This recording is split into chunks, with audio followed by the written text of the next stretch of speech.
आप सबको जय मसीह की।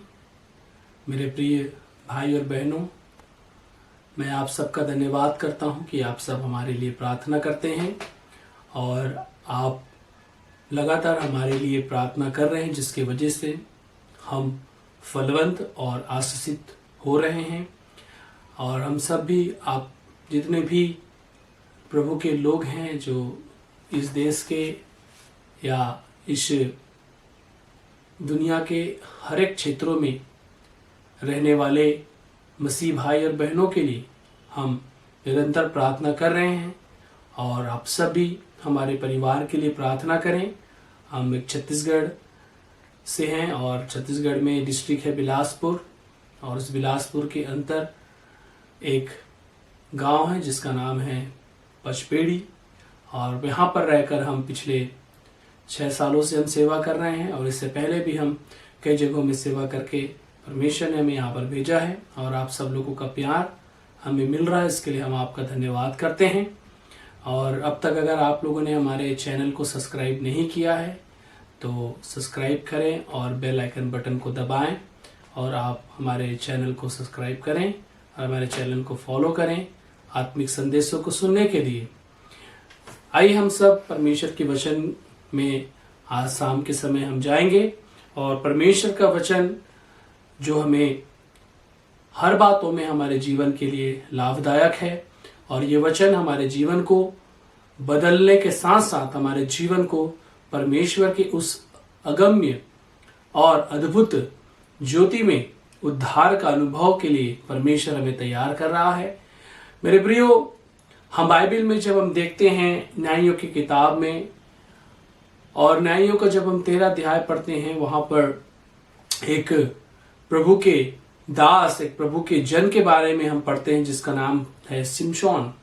और आप सब शिमशोन को जानते हैं। वो एक नाजरी परिवार में पैदा हुआ, और नाजरी परिवार में पैदा होने के कारण उसके सिर में जो है छुरा नहीं चलाया गया था, और उसके बाल लंबे थे।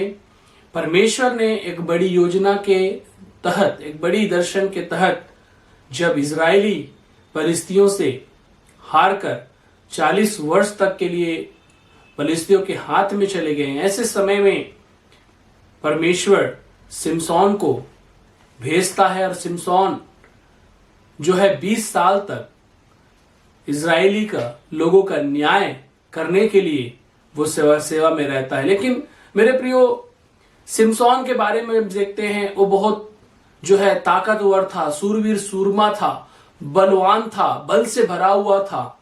उसके सामने कोई भी नहीं टिक पाता था। यहां तक कि हम देखते हैं मेरे प्रियो कि उसने गधे के जबड़े से जो है 1000 फलिस्तियों को उसने मार दिया। परमेश्वर ने उसको बहुत ताकत दिया था, परमेश्वर ने उसे बहुत बल दिया था, और उसको ये भी नहीं पता था कि आने वाले समय में उसके साथ क्या होने वाला है। शैतान उसकी कमजोरियों को जानता था। जब हम न्यायों की किताब 13 अध्याय से लेकर जब हम 16 अध्याय तक पढ़ते हैं, शिमशोन के जीवन के बारे में, उसकी जीवनी के बारे में हम पढ़ते हैं, और काफी कुछ हम उसके जीवन से सीख सकते हैं। लेकिन उसके जीवन का एक छोटा सा हिस्सा, एक छोटा सा जो है पार्ट में लेना चाहता हूं इस समय, और वो है कि परमेश्वर ने जिस उद्देश्य के साथ हमें बुलाया है उसे हम पूरा करें। मेरे प्रियो, जब हम परमेश्वर की बुलाहट के अंदर रहकर काम करते हैं, जब हम परमेश्वर की बुलाहट को समझते हुए काम करते हैं, तो कई प्रकार की परीक्षाएं, कई प्रकार के संकट, कई प्रकार के हमारे जीवन में रुकावटें आती हैं, और हम इस रुकावट को समझ नहीं पाते हैं कि रुकावट क्यों हमारे जीवन में। शिमशोन भी जब परमेश्वर की सेवकाई के द्वारा, जब उसकी बुलाहट को परमेश्वर ने उसके जीवन में दिया, और वो समझ पाया कि परमेश्वर ने मुझे इजरायलियों को छुड़ाने के लिए फलिस्तियों के हाथों से जो है परमेश्वर ने मुझे चुना है।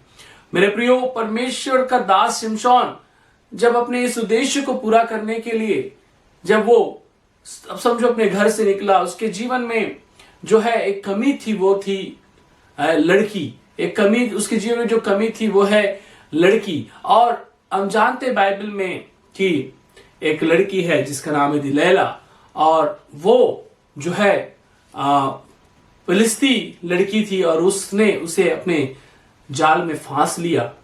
और सिमसोन भूल गया कि परमेश्वर की बुलाहट, जिस बुलाहट के लिए परमेश्वर ने उसे बुलाया था, उस बुलाहट को उसने भूल कर जो है वो उसके प्रेम में फंस गया। और उसके प्रेम में फंस कर वो परमेश्वर के बातों को भूल गया, जिस काम के लिए परमेश्वर ने उसे भेजा था। जब हम परमेश्वर के कार्य को स्टार्ट करते हैं, हमारा शुरुआत बहुत अच्छा होता है, हम बहुत चीजों को करने की कोशिश करते हैं, बहुत चीजों को कर भी लेते हैं, लेकिन ऐसे मूवमेंट में शैतान हमारे कार्यों को सफल जो होना है उसे रोकने के लिए वो कई प्रकार के षड्यंत्र को रचता है, कई प्रकार के वो योजनाओं को बनाता है, वो हमें रोकने की कोशिश करता है ताकि हम परमेश्वर के प्लान और परमेश्वर के उद्देश्य को जो परमेश्वर ने हमें दिया है वो हमारे जीवन में पूरा ना हो। और शिमशोन भी ऐसे ही कुछ अपने जीवन में उसने जो है गलती किया और वो पाप में गिर गया, उसके जीवन में पाप हो गया, वह विचार में गिर गया और मदिरा पीने लग गया। और यहां तक कि उसके सिर के बाल जिसमें कभी छुरा नहीं चलाना था, कि परमेश्वर ने कहा था, उसने वो भी करा लिया, क्योंकि एक लड़की ने उसके जीवन में उसके आशीषों को, उसके जीवन के छुपे हुए रहस्य को जानकर उसने क्या किया, उसको मिसगाइड किया। कई बार मेरे प्रियो, हम अच्छा सेवा करते हैं, हम अच्छा विश्वास में बढ़ते रहते हैं, हम अच्छा प्रभु के साथ चलते रहते हैं। ऐसे समयों में, ऐसे माहौल में कई बार शैतान हमारे जीवन में कुछ परीक्षाओं को या कुछ रुकावटों को लेकर आता है और हमारे बुलाहट से, हमारे दिए हुए काम से, हमारे दिए हुए सेवकाई को जो हम कर रहे हैं ईमानदारी से, उससे कई बार शैतान हमें उन बुने हुए जालों में वो हमें फंसाता है।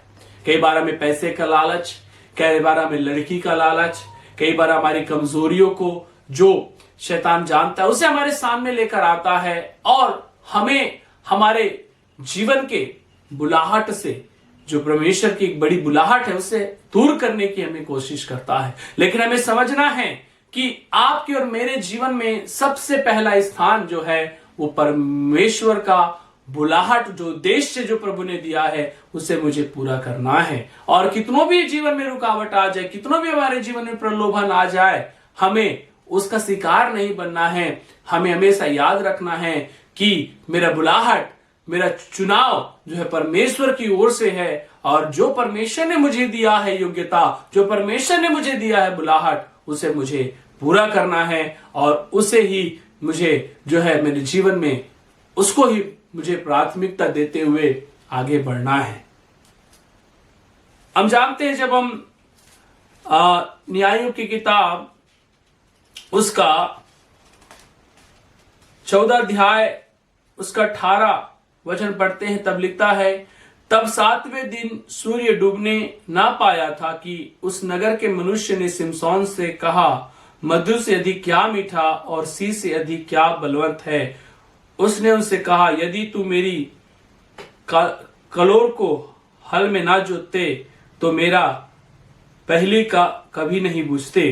तब यहोवा का आत्मा उस पर बल से उतरा और उसने अस्कलोन को जाकर वहां से 30 पुरुष को मार डाला और उनका धन लूट कर 30 जोड़े कपड़ों को पहली के बताने वालों को दे दिया। तब उसका क्रोध भड़का और वह अपने पिता के घर चला गया और शिमशोन की पत्नी का उनके एक संगी के साथ, जिससे उसकी मित्र का सा बर्ताव किया था, विवाह कर दिया गया। मेरे भी यहाँ पर शिमशोन के बारे में देखते हैं कि शिमशोन के जीवन में यहाँ पर एक जो गलती हो रही है कि वो दूसरे के भड़कावे में आकर जो है वो किसी को मार डाला।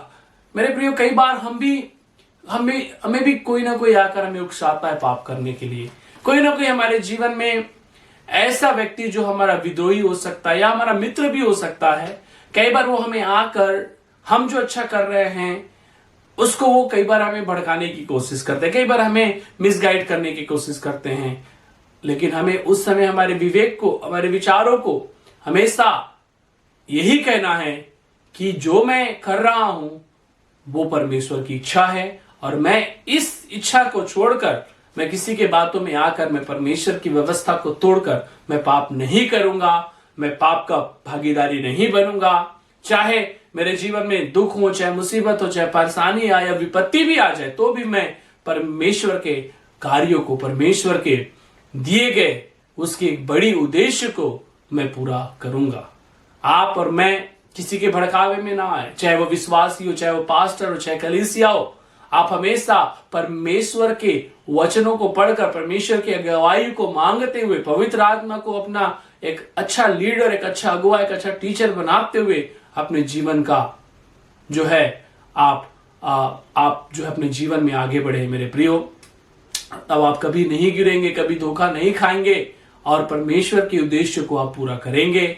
आप कभी भी जो है उसके उद्देश्य को अनदेखा नहीं करेंगे।